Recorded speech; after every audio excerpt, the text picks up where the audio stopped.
खुरमजरी यंबिरी पुनः पुसेनल सिगी माइकेरी की आहान मक्तदा तराम नोक्सरी ngasi si August की तारीख कुनमंगानी अदुगा ngasi si yamna maruiba khoigi Supreme Court की hearing hai batare ngasi se khoigi Supreme Court की hearing gi matangda mayamna khangningba mande mayamna hangningba wahang kaya ma leiramgani khali madugi matangda khananaba haidana ngasi khoigi mangda lengsan biduna Libiribasi koi oja Keisham Sanjiv Singha ni koi oja si ai takchar ke koi World Maite Council gi Secretary Organisation ni aduga oja sina koi World Maite Council gi thausu purba amakak natana koi Manipur gi hojiki oiba irang sida yamna kai haini case haibtare Supreme Court ta thengnariba case singsi matangda yamna kanna actively chenjaba ojani aduga haiba Walmate Council gi thausu pubiribani adu masigi matangda akoina thamjaningi bawa famdi ngasigi Supreme Court ki hearing si akoina minority business gi maikaida hearing taba khudingi upload tawba ngamjadaba aduga khomna khandazu karima khodong sadaba kar leibadi hajaba tare adubu ngasigi hearing dugi matangda kari kari leibano haibadugi matangda khoigi oja Keisham Sanjiv Singha na thambigi no jang ngasi gi hearing si kai kai na pe thambibe ya gadar Actually, World Maite Council na Supreme Court ki over development ki lagba sida koi na list application ama file tawri sida prayer mari ni ahan bada su dagi kuki militants singi marakta lairiba moigi makta lairiba khulai singa se lakhat namba thijan namba ani subada Supreme Court अखोइना थाजब चानी शुबा prayer दा date ahum megi tang ahum da Churachandpur da thokiba mitei nupi sing da rape tawkiba mayam sigi matang da CBI gi investigation tawnumagi thabikhiba adubegi ahum subada tang taret August ki tang taret ta Supreme Court ki judge ahum na saba committee gi report ta shoki dena Megi tang mari pan ki bado madu correction tauna ma hai dana ikoina thambi ki megi tang hunda ade mari shubada Churachandpur amadi More da mitei singi jum sing thugai dana bulldozer to dana mangan khiba mayam do madugi mayam do ikoina mitei singi property mayam do ade ngakpi na ma senbi na ma thigetpi na madugi damakta ikoina kano thaja bali masi se hoi hoi ado ngasi Supreme Court na hairiba mayam se hayeng laiba mathangi Friday da ase ponamak nainani tanani aina haiki adumapu laiba probadi ngasagi kuigi kuino mari sigi prayer mari sigi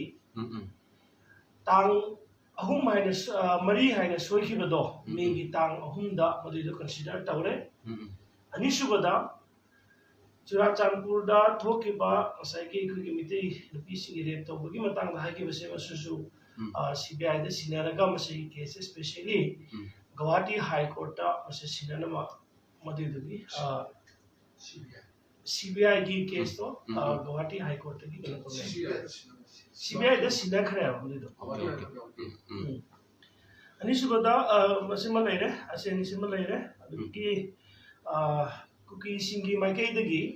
ekoi advocate sina jamna to dra takshan ki Supreme Court ki ekoi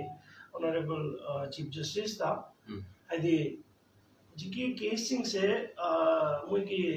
kana to hill area da moi na maluina Mizoram pan ki ado ekoi ki senior advocate sapam Biswajit na masi se jam phajana argument togi Mizoram di Mizo ni sangi masi matanzi KC Mizoram do transfer to biyo habi wari rakaina koina do Mizoram da tobiyo Silong do tobiyo aina tobale mado koina habi ching da aikoi gi mitei di victim di ching da ngatani karigumba masi je ching da toba taraga di noina tobise I think se culprit mara leba mayam do kanna mai dam da tobra madu do aikoi gi advocate na thambi ki ade Supreme Court ki Chief Justice na ki advocate na habi khiba wapham do sumoina accept tawi ado ching da thamdre ado Guwahati do ina madu do sida Guwahati High Court oina. Yes. Aroibada Guwahati High Court ki just ama moina. Okay. Aduma lere. Guwahati ki magistrate ama khalaga moida oina tawba. Adugagi amana sum pound aikogi kena to koina khangmada Meitei Christian Singlasu PI lama file tawre. Masai se jamna phagune ne khalle aikogi wrong narrative to machali bise. Adi masai se Christian versus Hindu ne hari se masai natre hai se chawar komadi masum se lere Meitei ga kuki ga khana bani hai. Okay, aduga siki akogi World Meitei Council gi hujik koi case thengna bidi bising se akogi okil si mai magi akogi kani petitioner makan se yam banina okil se makan mi myam zo akogi ngeba digi Manipur da leiba akogi praja sing zo karam ba case le pise kanana le pino haiba pohangam thoi hoji se akogi World Meitei Council gi case le pise hoji okil se akogi advocacy kanana mami haibetang akogi maigi digi lepi bidi akogi senior advocate digi ja sapam Bishojit digi amala senior advocate muslim JD Gupta aduga dagi punamak session na langba punamak study tawriba punamak sigi makhada chawrba kena contribution dai dadi advocate Henry advocate Rohan dadi advocate Ahum Shalom David. Okay. Ada atapa kena tawba supplement thamningba leibra marakta. Yaradra. Okay. Thagasari ngasigi akogi Supreme Court ta thengnagiba hearing haibatare madugi matangda koigi viewers amoina Manipur ki parja amoina kari karma mongda khanaba leigrabjano kari haina rai tagrabage karmaina chathari bage haibatu khangning mayam adu akoi live thadaba namaram oirga akoi communication tawba mayam da su ngamjadaba haibatare adui khudong sadabadu aikogi channel ki site ki sulaiba aduga akoi oja singsu matang aikoina thengnajarga interview launaba adagi hairiba case sugi matangda samlapa thamnaba haijarubada haibatare aikogi secretary organization su pubiriba WMC gi World Meitei Council gi oja Keisham Sanjiv Singha na matam khara kaithokpiduna masigi hearing thokibdi matangda samlapa wapham khara mayang mangda thambigiba simak haidinga letan oja po thagsa pungdosari amadi matang asda yengbiri panapu akoi channel sigi maikere gi tension jage thagasari panapu